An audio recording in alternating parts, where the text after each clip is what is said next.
Welcome, Street Rats, to Night City. I'm the one and only Moxie 11, bringing you slightly biased news footage from the fourth wall.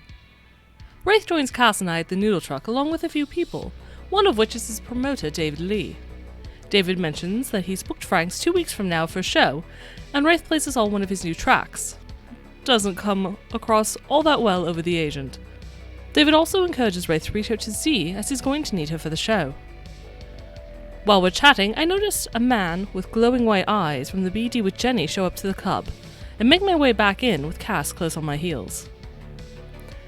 Losing him in the club, I head to one of the private booths, with Cass acting as though he's my bodyguard, an easy role for him given his work as a solo. Within the booth, the sound is significantly dampened, but after waiting an hour, I get no information, and I don't see him again.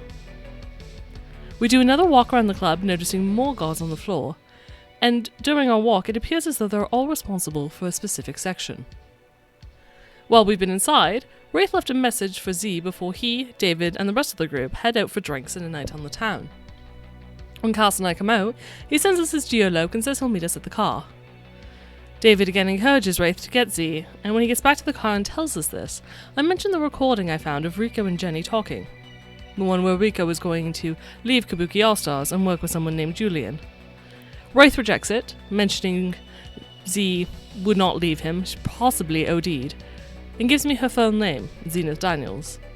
I search, but can't find any reports of her death, and offer that maybe she got recruited, just as Rico had been recruited.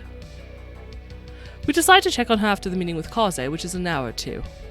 I spend the time taking a nap, Wraith composes a new song, and Cass watches videos to learn how to play bass guitar.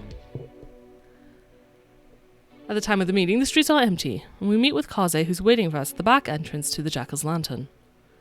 Wraith stays in the car while Cass and I talk to her, asking about the underground dark things that go on in the club.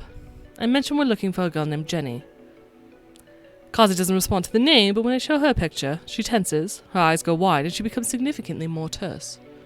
She mentions seeing Kenna, and says he was taken out in a bag and is likely dead. We slowly break through to her, walking down the street some and away from the club before she's able to open up. She tells us the men we saw in the video are Diva, the Damon, he's the one with white eyes and antennas, but the other man, Elric, is the one in charge.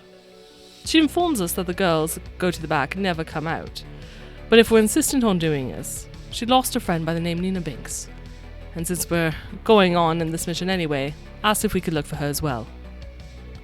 Kaze sends us a photo, and we thank her before she declines our offer to give her a lift home.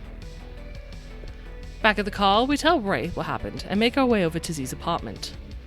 He heads up alone, and given the hour, isn't surprised when she doesn't answer the knock on his door. However, once he picks the locks and enters, there's a depressing sight waiting him. His suspicions of her overdose were correct.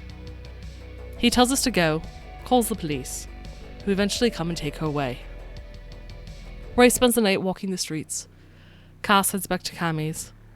And after feeding Vim, grabbing a quick change of clothes and my laptop, I make my way back to the safe house. To watch the story unfold live, tune into Saves vs Death every Saturday at 10 PM Eastern at twitch.tv/Saves vs Death. If you can't watch live, be sure to subscribe to the Saves vs Death channel on YouTube, so you can watch it as soon as the recording is released. Or you can download it as a podcast. Stay safe, cyberpunks. This has been your Night City Recap with Moxie 11.